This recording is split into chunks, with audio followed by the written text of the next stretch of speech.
अगर आप चाहते हैं हिंदी के हर मुश्किल प्रश्न का जवाब आपके पास, तो ये प्लस माइनस की कामयाबी सीरीज़ है आपके लिए बेहद खास। मित्रों, आप सभी का स्वागत है इस कामयाबी सीरीज़ में। बहुत बहुत स्वागत, अभिनंदन है। और मैं हूं आपका दोस्त वाईडी। आपके लिए जो पिछली कामयाबी सीरीज़ की पिछली जो हमने क्लास ली है, उसके आगे का पोर्शन लेकर के आपके लिए तैयार हूं। तो मित्रों, आप सभी का स्वागत है, बहुत बहुत अभिनंदन है। इस क्लास में बहुत बेहतरीन क्लास होने वाली है। आप सभी का सहयोग और साथ ज़रूरी है। देखिए दोस्तों, आप इस प्लेटफॉर्म से पढ़ कर के हिंदी विषय को आप बहुत अच्छे से आत्मसात कर सकते हैं और आने वाली हर परीक्षा में हिंदी के सभी प्रश्नों का उत्तर आप आसानी के साथ बना सकते हैं। तो चलिए आज की क्लास की शुरुआत करते हैं। यहाँ बेहद अच्छे प्रश्नों को रखा गया है और प्रश्नों की एक लंबी श्रृंखला हमारे पास में मौजूद है। आप सभी से उम्मीद कर रहा हूँ कि आप स्वस्थ होंगे, मस्त होंगे और अपने घर वालों की उम्मीदों पर खरा उतरने की कोशिश कर रहे होंगे। आइए मित्रों, स्टार्ट करते हैं आज की इस खास सीरीज़ को। चलिए, तो दोस्तों आज का पहला प्रश्न आपके लिए, ये देखिए, ये कहने लायक बात है नहीं, लाइक और सब्सक्राइब आप जरूर कर दें यदि आपको क्लास बेहद अच्छी लग रही है तभी। ठीक है, चलिए, तो आज की क्लास का पहला प्रश्न आपके लिए ये रहा। देखिए, निम्नलिखित प्रश्न में से प्रत्येक शब्द के साथ 4 विकल्प दिए गए हैं। इनमें से 3 पर्यायवाची हैं और एक शब्द पर्यायवाची नहीं है। जो पर्यायवाची नहीं है उसका चयन कीजिए। देखो मित्रों, इस शब्द का पर्यायवाची पूछा गया है हमें। कौन से शब्द का पर्यायवाची पूछा गया है, ये देखिएगा एक बार। खामोश शब्द, एक बहुत ही बेहतरीन शब्द है खामोश। खामोश का अर्थ होता है शांत रहना, मौन रहना, चुप रहना या नीरव। इसके तीनों पर्यायवाची शब्द हैं, शांत, मौन और नीरव। देखो दोस्तों, रव यानी आवाज होता है और नी यानी नहीं, यानी आवाज से रहित या बिना आवाज के। तो इसका मतलब भी क्या हुआ, खामोश। और खामोश आप एक बहुत बेहतरीन लीजेंड पर्सनालिटी का एक डायलॉग भी है, शत्रुघ्न सिन्हा साहब, खामोश। तो ध्यान से सुनिएगा, ये 3 तो इसके पर्यायवाची शब्द हैं और ये शब्द जो है नीरस, ये इसका पर्यायवाची नहीं है।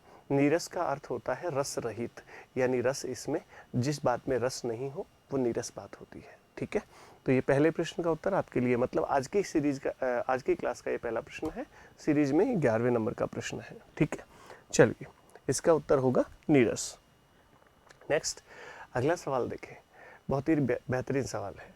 दिया गया वाक्य किस पुरुष का उदाहरण है, ज्ञात कीजिए। तो आप बता सकते हैं। देखो मित्रों, आपके सामने दिया हुआ है, मैंने आपको पिछली क्लास में भी बताया था कि कुछ जो हिंदी के कुछ प्रश्न हैं उनमें जो आपके पुरुष से संबंधित सवाल पूछे जाते हैं, तो इनको एक साथ ही एक बार में ही क्लियर कर लें। सवाल है कि कौन से पुरुष का उदाहरण है।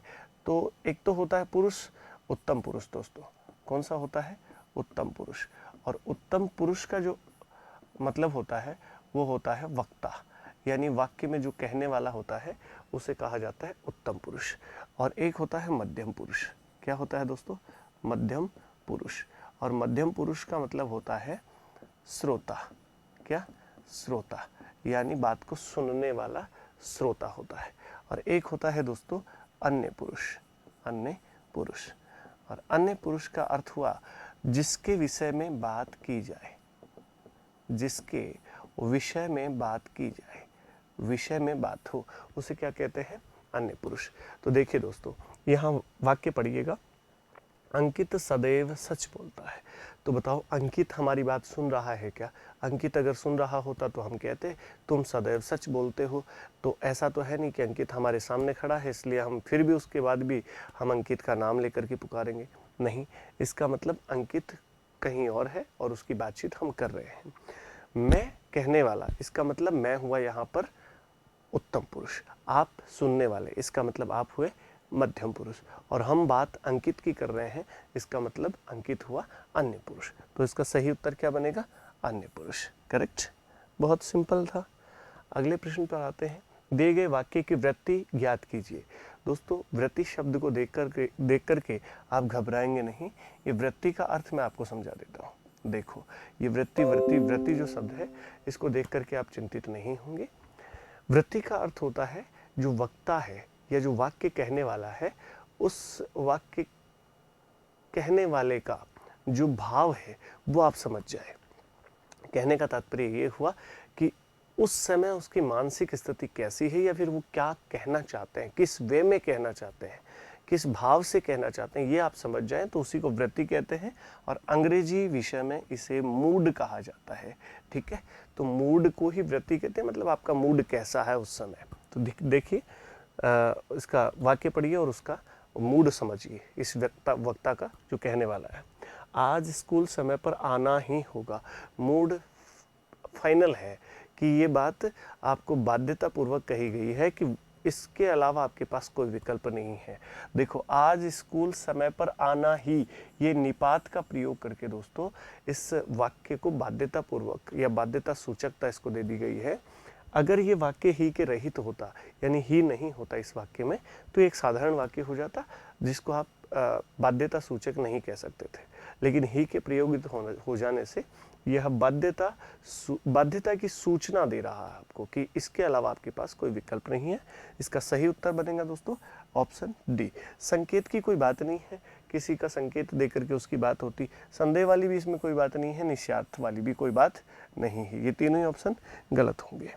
ठीक है, अगले प्रश्न पर आते हैं। दिए गए वाक्य में उपयुक्त विराम चिन्ह का प्रयोग, चिन्ह का चयन कीजिए। बहुत सिंपल सी बात है, चिन्ह का चयन कर लेना है आपको। देखो, पहले वाक्य को पढ़िएगा। देखो, विराम चिन्ह क्या होते हैं? जब वाक्य आप लिखते हैं तो वाक्य में उचित ठहराव और आगे बढ़ने की जो प्रक्रिया है उसके बीच में वाक्य को बहुत ढंग से समझने के लिए हिंदी में कुछ विराम चिन्हों का प्रयोग किया जाता है। और कहाँ कौन सा विराम चिन्ह आएगा इसकी जानकारी आपको होनी चाहिए। बहुत सारे विराम चिन्ह होते हैं हिंदी में, उसकी बात करते हैं। अगले सप्ताह तुम किस दिन जाओगे? देखो, यहाँ पर सीधा सीधा दिया हुआ है, प्रश्न का भाव आ रहा है। किसका भाव आ रहा है दोस्तों? प्रश्न का भाव आ रहा है। सामने वाले से पूछा जा रहा है कि आप कब जाओगे या किस दिन जाओगे। तो ये पहला ही विकल्प इसके लिए सही उत्तर बन जाएगा।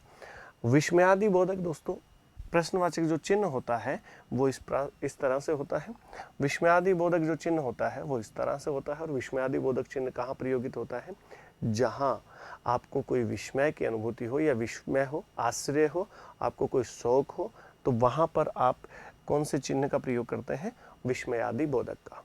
अर्धविराम दोस्तों, अर्धविराम चिन्ह होता है वो इस प्रकार से होता है। अर्धविराम चिन्ह इस तरह से होता है। और अर्धविराम जहाँ एक वाक्य में बोलते वक्त अल्प विराम से थोड़ा अधिक समय लिया जाता है, वहाँ अर्धविराम का प्रयोग किया जाता है। और दो उपवाक्यों के बीच में लिया जाता है उपविराम का उपयोग या प्रयोग किया जाता है। ठीक है, तो इसका सही उत्तर बनेगा दोस्तों प्रश्नवाचक। क्लियर है? बहुत बढ़िया। नेक्स्ट क्वेश्चन है आपके लिए, दिए गए वाक्यांश के लिए उचित शब्द का चयन कीजिए। दिए गए वाक्यांश के लिए उचित शब्द का चयन आप आराम से कर लेंगे। वाक्यांश है आमों का बगीचा। देखो दोस्तों, एक होता है वाक्य और एक होता है वाक्यांश। इसको आप वाक्यांश ही कहेंगे। और इसके लिए एक एप्रोप्रिएट एक शब्द क्या काम में ले सकते हैं? देखो, आमरस, आमरस तो वो होता है जो आम का रस बनाया जाता है, या जिसको आप कह सकते हैं आम का जूस, जिसको आप आमरस कहते हैं। ये तो गलत उत्तर है। अमराई इसका सही उत्तर है दोस्तों। आमों के बगीचे को क्या कहा जाता है? अमराई कहा जाता है। आमरा नहीं कहा जाता है, आमर भी नहीं कहा जाता है। तो अमराई इसका सही विकल्प ऑप्शन बी करेक्ट। ठीक है, चलिए नेक्स्ट अगला सवाल देखिए, बहुत बेहतरीन सवाल है। निम्नलिखित प्रश्न में दिए गए 4 विकल्पों में से उस विकल्प का चयन करें जो दिए गए मुहावरे के अर्थ को सर्वश्रेष्ठ रूप से व्यक्त करता है। एक मुहावरा है। देखो दोस्तों, लोकोक्ति और मुहावरे दोनों अलग अलग बातें हैं। और लोकोक्ति और मुहावरे में क्या डिफरेंस होता है, ये बात तो हम करेंगे जब मुहावरे और लोकोक्ति की जब स्पेशल क्लास ली जाएगी तब। लेकिन हाल फिलहाल इतना समझ लीजिएगा कि मुहावरा, यहाँ पर जो मुहावरा दिया है उसका अप्रोप्रिएट आंसर यानी सही उत्तर क्या बनाएंगे आप? देखो, एक पंथ दो काज मुहावरा है। एक पंथ दो काज। अब यहाँ पर गौर करें तो आपको समझ में आएगा। ये जनरली भी आप दैनिक जीवन में भी बोलते हैं कि मैं वहाँ जा रहा हूँ, मेरा तो दोनों काम हो जाएंगे। एक पंथ दो काज, यानी जो जिस काम के लिए मैं जा रहा हूँ वो तो हो ही जाएगा, उसके साथ में एक और अन्य काम संपन्न हो जाएगा। तो इसको कहते हैं एक पंथ दो काज। यहाँ पर देखिए ऐसा कौन सा विकल्प है जो ये बता रहा है? विकल्प बी। क्या कह रहा है? एक कार्य के साथ दूसरा कार्य भी पूरा करना, एक पंथ दो काज करना होता है। देखिएगा, कठिनाइयों का ज्ञान होना, और इसके लिए एक मुहावरा बन सकता था दोस्तों, जैसे आटे दाल का भाव मालूम होना। जब विद्यार्थी किसी जिम्मेदारी को निभाता है तो उसे आटे दाल का भाव मालूम हो जाता है, मतलब उसके जो सामने कठिनाइयाँ आती हैं, कठिनाइयों का ज्ञान होता है। इसके लिए मुहावरा संभव ठीक था। असंभव कार्य करना, इसके लिए भी एक मुहावरा बढ़िया बन सकता है। कौन सा? जैसे आकाश के तारे तोड़ना। तो आकाश के तारे तोड़ना एक असंभव बात है, जिसको आप मुहावरे में कहते हैं या फिर किसी दूसरी जगह प्रयोगित करते हैं। आकाश के तारे तोड़ना, इसके लिए ये ठीक था।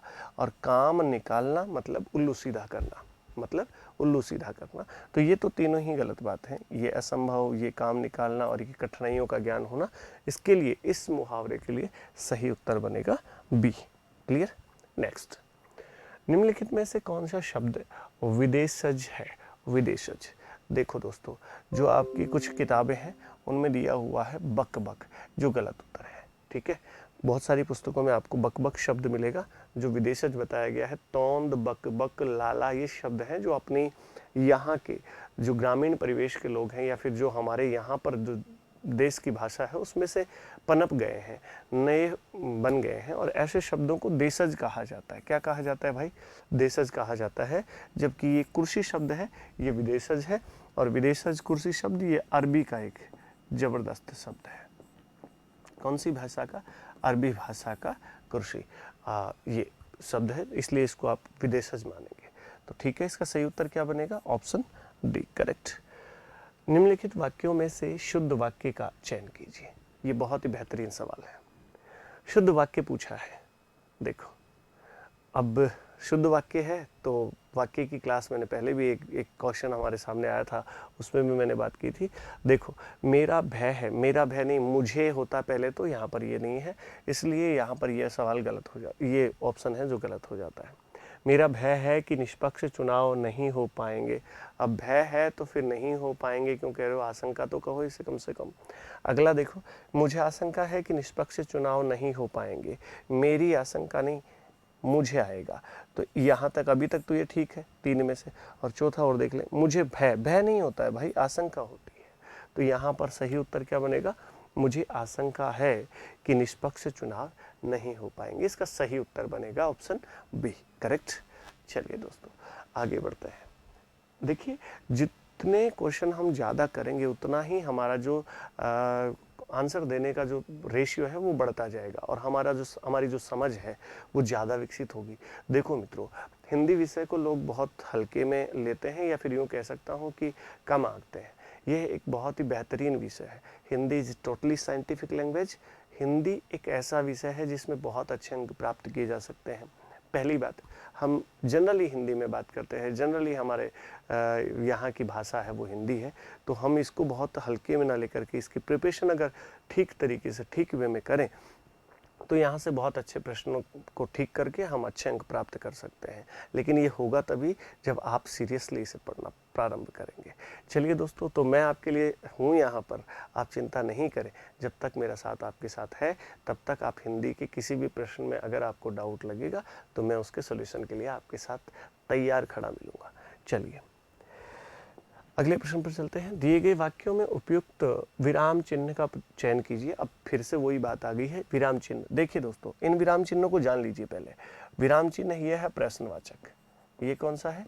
प्रश्नवाचक विराम चिन्ह है।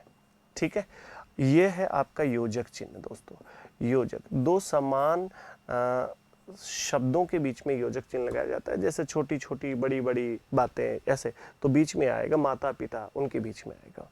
यह है दोस्तों विवरण चिन्ह। जब किसी एक शब्द को लिख करके उसका विवरण देते हैं तो उसके सामने इसका प्रयोग किया जाता है, विवरण चिन्ह का।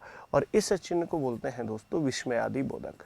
और विस्मयादि बोधक, विस्मयादि बोधक चिन्ह, यानी विस्मय का बोध कराने वाले चिन्ह को विस्मयादि बोधक चिन्ह बोलते हैं। देखिएगा, बाप रे, आज भी वर्षा होगी, ये तो अचंभे वाली बात है भाई, और या ये तो आश्चर्य वाली बात है।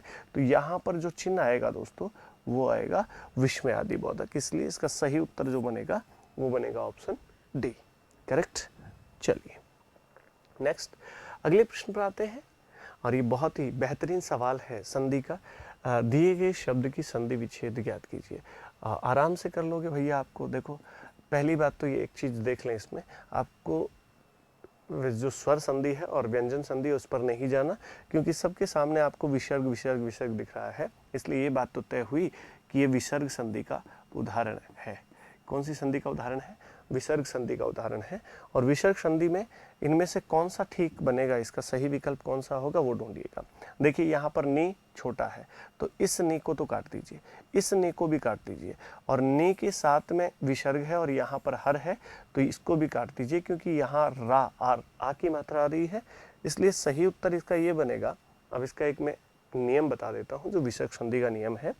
देखो दोस्तों, जब ए आ के अलावा किसी स्वर के साथ विसर्ग होता है और उसके बाद में आ आता है या फिर कोई स्वर आता है, कोई घोष आता है, तो इस विसर्ग का रे बन जाता है।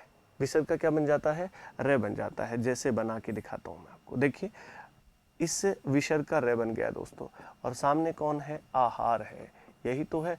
अब इस रे में कौन जुड़ जाएगा? आ जुड़ जाएगा, तो क्या शब्द बनेगा दोस्तों? रे में आ जुड़ा तो रे का रा हुआ और हार का हार, क्या शब्द बना? निराहार। क्लियर है? अच्छे से समझ में आ गया होगा आई थिंक, और नहीं आया है तो ये पूरी क्लास होगी तब मैं आपको बहुत डिटेल से इसको समझा दूंगा, ठीक है। अभी तो हाल फिलहाल इसका उत्तर लगाएंगे क्या? निधन आहार। ये विसर्ग संधि का जबरदस्त उदाहरण है, इसका नियम मैंने आपको डिस्कस किया है। चलिए नेक्स्ट, निम्नलिखित वाक्यों में से संयुक्त वाक्य ज्ञात कीजिए। दोस्तों, वाक्य संरचना की दृष्टि से 3 प्रकार के होते हैं। एक होता है सरल वाक्य, दूसरा होता है संयुक्त वाक्य, और तीसरा होता है मिश्र वाक्य या मिश्रित वाक्य। तो सरल वाक्य, इनकी परिभाषा और इनके बारे में बहुत सारी जानकारी हम लेंगे अगली क्लास में, फिर भी मैं मोटा मोटा ब्रीफली आपको बता देता हूँ। सरल वाक्य वे वाक्य होते हैं जिनमें एक उद्देश्य और एक विधेय होता है, एक कर्ता और एक क्रिया होता है, वो सरल वाक्य होते हैं। और जो योजक से जुड़े होते हैं और जो 2 प्रधान उपवाक्य किसी योजक से जुड़े होते हैं तो उनको कहते हैं संयुक्त वाक्य। और कई उपवाक्य योजक से जुड़ करके और उपवाक्यों का योग होता है तो वहाँ होता है मिश्र वाक्य, उसकी भी मैं चर्चा करूँगा। यहाँ पर पूछा क्या गया है? संयुक्त वाक्य। देखिए, चोरी करने वाली लड़की पकड़ी गई, तो ये तो गलत बात है भैया, इसमें तो एक उद्देश्य और एक विधेय है, ये तो नहीं बनेगा। लड़की पकड़ी गई क्योंकि उसने चोरी की, ये क्योंकि यहाँ पर अप्रोप्रिएट नहीं है। लड़की ने चोरी की थी इसलिए पकड़ी गई, ये इसका सही उत्तर बनेगा। देखिए, इसकी जो मोटी जो पहचान है वो मैं बता देता हूँ संयुक्त वाक्य की। एक होता है और शब्द, और शब्द से जुड़े होते हैं ये संयुक्त वाक्य। एक होता है किंतु, किंतु शब्द मिलेगा आपको, एक मिलेगा परंतु, और एक मिलेगा इसलिए, इसलिए। और इन शब्दों से जुड़े हुए वाक्य सभी के सभी, लगभग मैं 98% की बात कर सकता हूँ, 98% जो शब्द वाक्य होते हैं वो संयुक्त वाक्य में जाते हैं।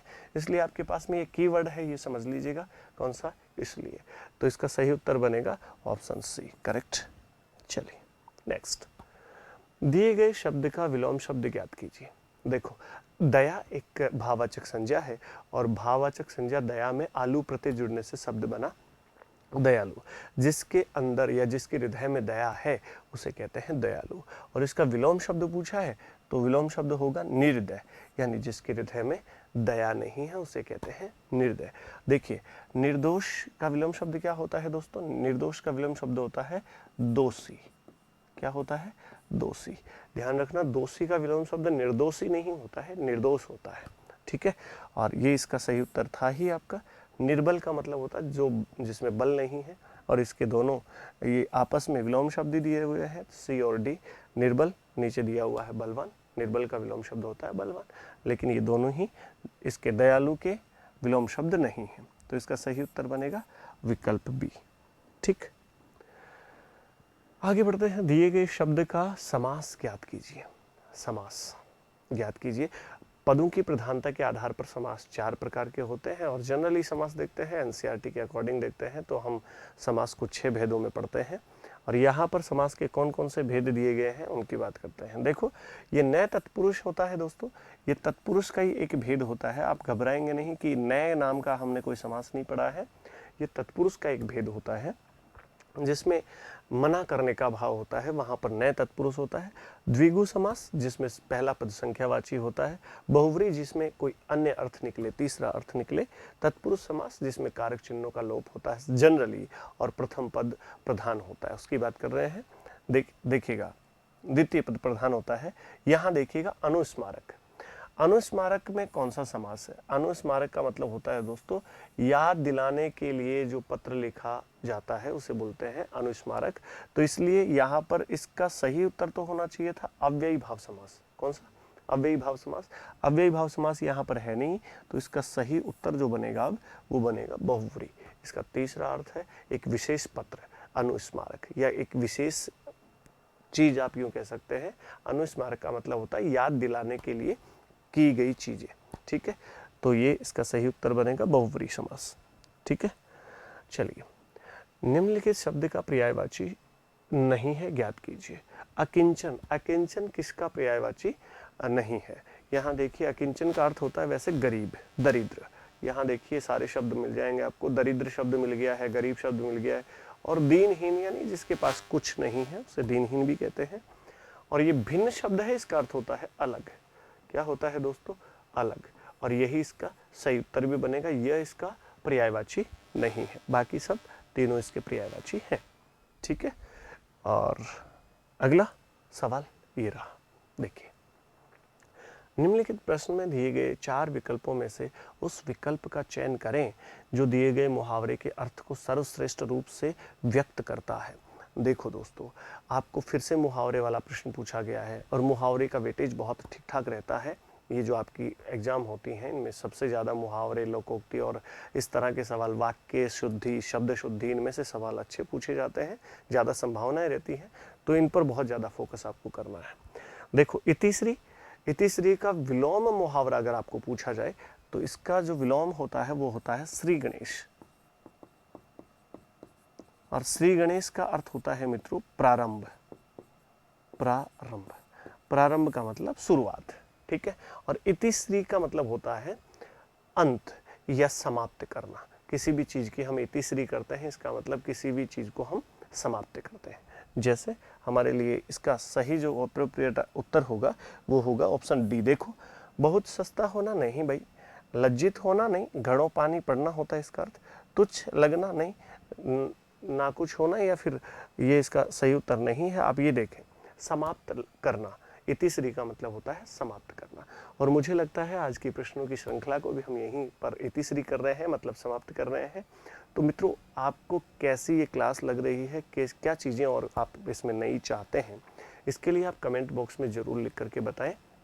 यदि आपको क्लास बहुत बेहतर लग रही है और आप इसको सुन करके, समझ करके आप अपने आप को बेहतर फील करते हैं, और ये बात आपके मन में लगती है कि हाँ मैं ठीक कर सकता हूँ, हिंदी विषय है मेरा अच्छा हो सकता है यहाँ से पढ़ करके, तो चैनल को लाइक और सब्सक्राइब जरूर कर दें।